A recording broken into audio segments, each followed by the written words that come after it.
Usually, before I go shaking my tits for the press, I like to go see how the professionals do it.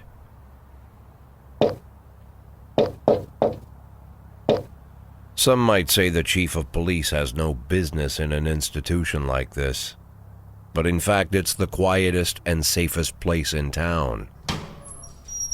You won't run into any reporters, nobody gets into any fights, nobody drinks too much, nobody even raises their voice. The place is owned by an elderly gentleman who knows how to keep things under control. That's why I never invite my friends here. I wanted to make an exception for my 60th birthday, but most of my colleagues are young enough to be my sons, and they'd rather just hire prostitutes. Why stare at some boobs when you can take the whole package for yourself? But there's none of that in our club. Even looking too long is considered indecent. You can get an occasional glimpse, like by accident. The rest of the time you just pretend that you're immersed in conversation, or just come by for a drink. Doesn't mean these gentlemen wouldn't want their bald heads smothered in tits. It's just that nobody says it out loud. My younger colleagues might call it hypocrisy, but I call it the good old-fashioned manners. Good manners and leave the rest unsaid. She agrees to unbutton her blouse, and we agree not to pay too much attention. The girls are on a quiet prowl, too. They're looking for a way out of their cramped rooms. Maybe make friends with some wealthy patron with a pacemaker and dentures. Everybody wants something. But we have to control ourselves, or we'll all turn into libertines and prostitutes. Hell, if there weren't any rules, I'd be belching and farting, jumping up on the table, arms held high, yelling, "Shake it, baby!"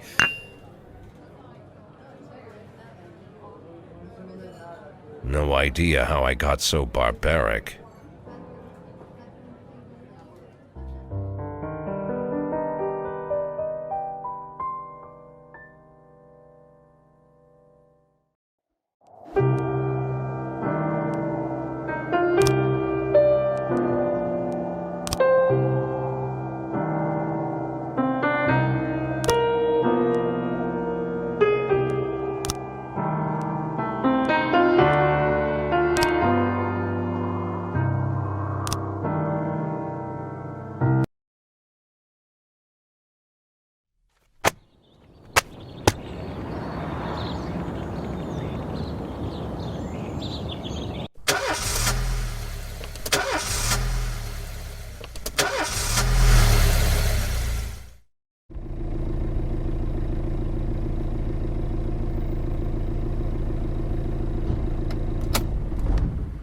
When I was a kid, my father sometimes told me at bedtime that if I closed my eyes and didn't open them for a long time, all the demons would blow away.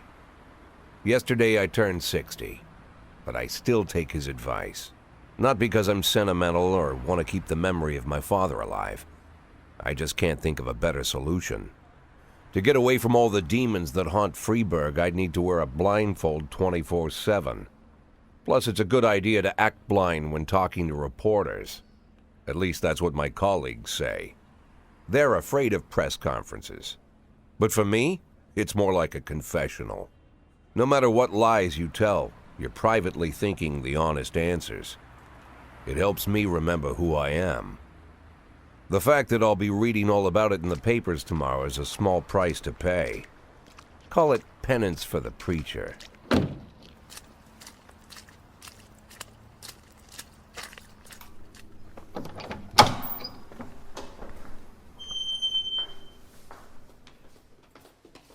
This is the first time I'm afraid of those answers my mind has given me. Not because I'm mad I'm losing my job. Though it's true, I'm mad as hell. Not because I subconsciously blame everyone else. Though I damn sure do blame them. And don't even ask me what my next move is. I can't imagine. But even that doesn't scare me. The worst thing is, I know I'm gonna have to do something. And I'll be damned if I know how far I'll go. I may have a lot of vices, but predictability isn't one of them.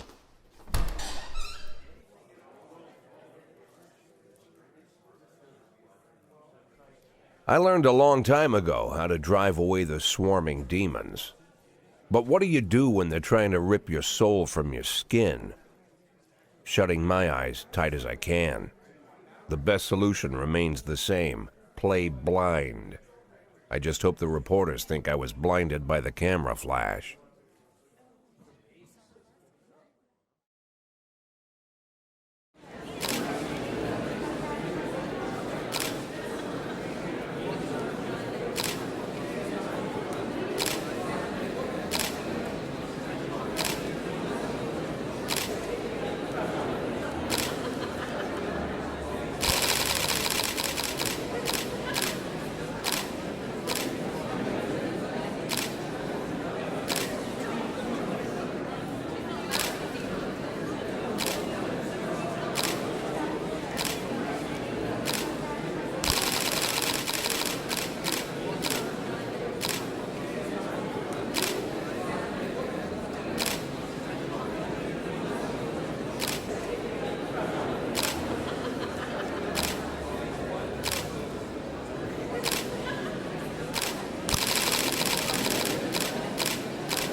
How's the back today, Mr. Boyd? Same as usual. How did the press conference go? You can read about it in the newspapers tomorrow. Don't let anyone in.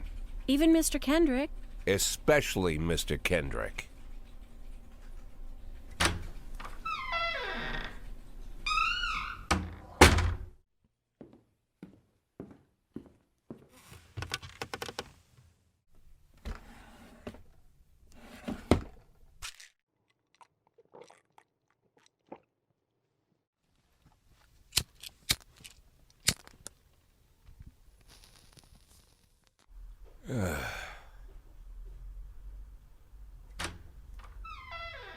As soon as I heard the door creak, I knew what face I'd see. When I tell Emma not to let anyone in, there's only one man it could be. Rude, arrogant, no warning. That's Mayor Rogers in a nutshell. White summer shoes, white socks, white shorts, white polo shirt, and the white smile of a hungry shark. Mayor Rogers enters every room like he owns the place. Even the floorboards under his feet sound like they're creaking an apology. He never shied away from the odd corruption scheme. It's like the devil walks behind him. In the movies, the villains controlling the city play golf with the judges. Rogers plays tennis with them instead. That's about the only difference. Jack, I was hoping to catch you after the press conference. You ran away so quick. There's no smoking at City Hall. No reason for me to hang around. Well, this morning I signed a ban on smoking in all public buildings. Soon you won't be able to smoke here either. Soon enough I won't be here at all. That's what I wanted to talk to you about. The people of this city like you, Jack. The police chief of all people. Don't betray that, Jack. Don't get wrapped up in any schemes. Sit nice and quiet for the next 180 days, and you'll be remembered as a hero. That's the only thing that you still have left. Be the hero. Then how am I supposed to scrape together a retirement fund? You had a million chances to secure a luxury pension, one that even I would have envied, although I've never set aside any money for myself. I'm not planning to retire anytime soon.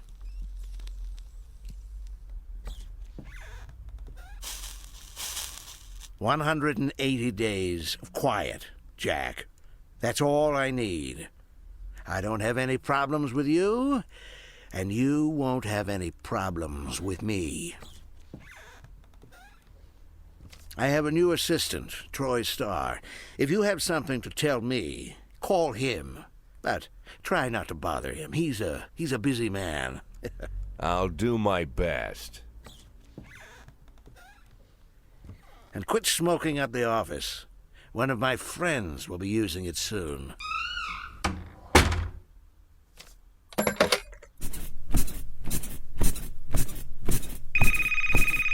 Oh, I'm sorry, babe.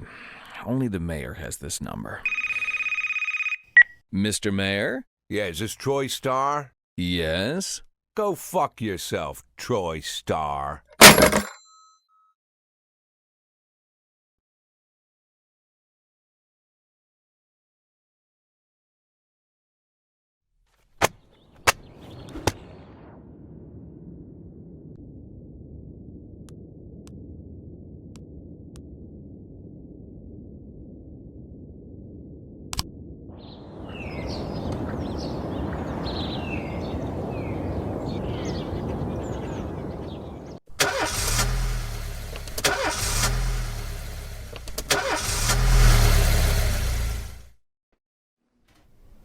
Cops don't use the police station cafeteria anymore. There's some kind of stigma against sitting shoulder to shoulder with your partners. Everybody just takes snacks from the machines or grabs a meal and hammers it down in the corner like a vulture on a corpse. The main thing? Don't look into anyone's eyes. Could be construed as an invitation to sit together. The only people eating here are ghosts.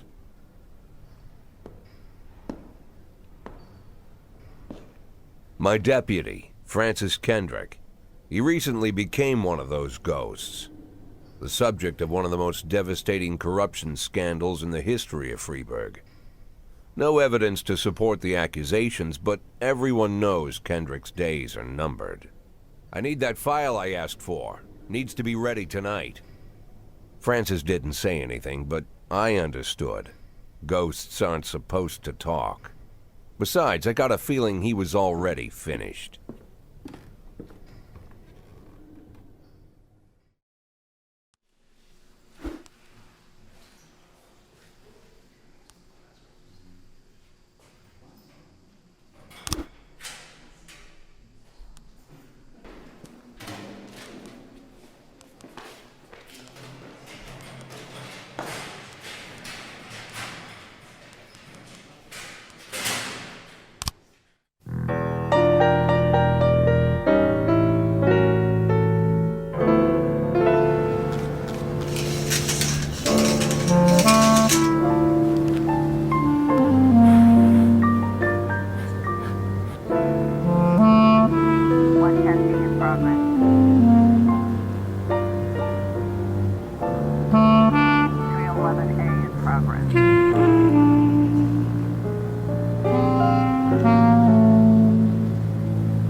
Used to be, when I asked Kendrick to stay late at the office, he liked to grumble and crack wise. Nowadays, he doesn't have the strength for it. Slumped shoulders, blank stare, wrinkled skin. The past few weeks, I don't hardly recognize my old friend.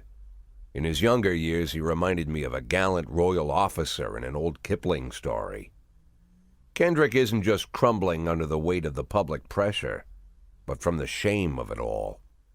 Internal Affairs raided the library he inherited from his grandfather, hoping they'd find buckets of cash stashed in the pages. Heard about the look on his face, the fearless policeman standing helpless in horror. I've known Francis for 30 years. The past 20 years he's played loose with the law. And I know that at a certain point every stolen dollar brings more misery than anything else. Probably sounds crazy, but I sympathize with the guy. What can I do? Your friends are your friends, and these are the waters we swim in.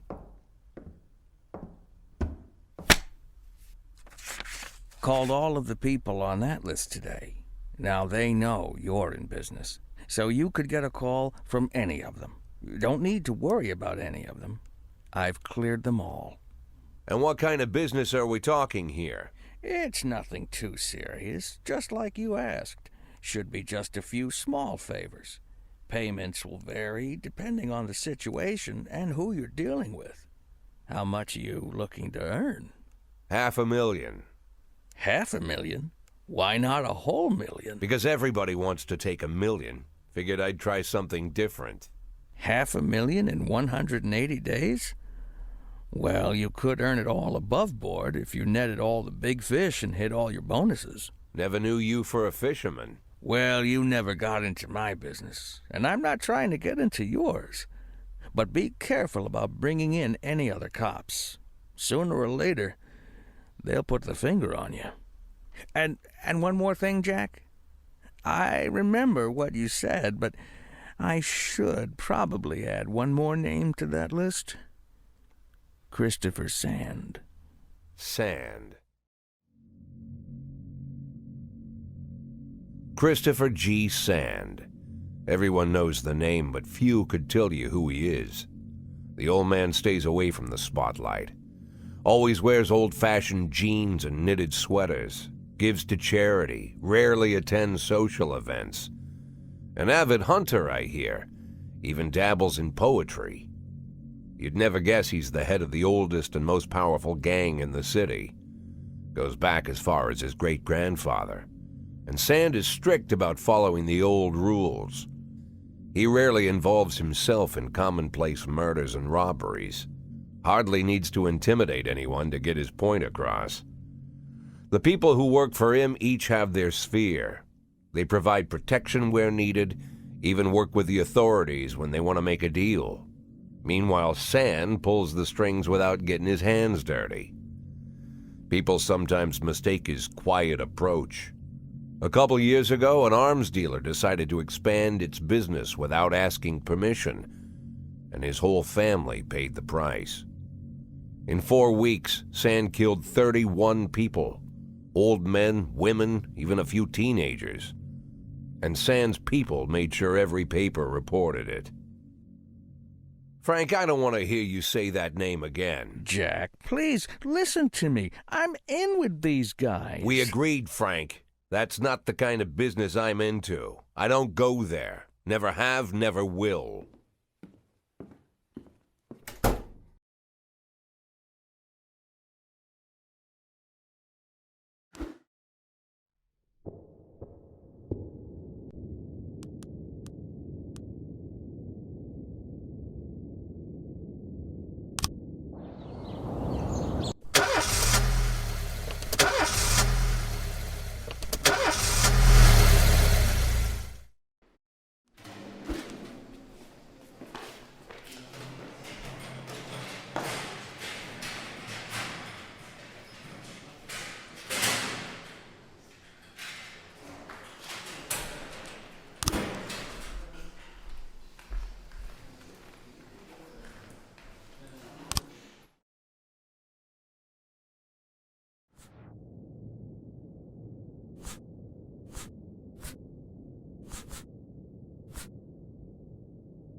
Don't you leave me here. Don't you leave me here. If you must go, sweet mama, please leave a dime for beer. The rooster crow and the hen ran around. She said, if you want my fricassee, you'll have to run me down.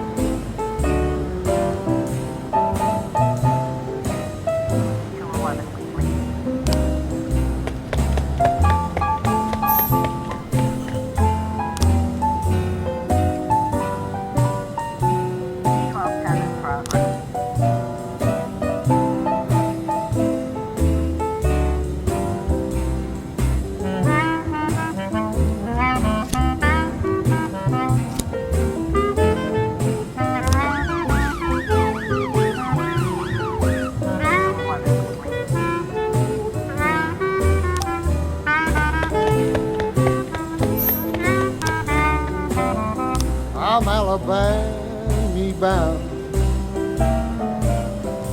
Alabama bound.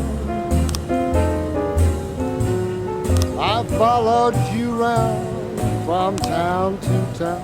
I'm Alabama bound. Don't you leave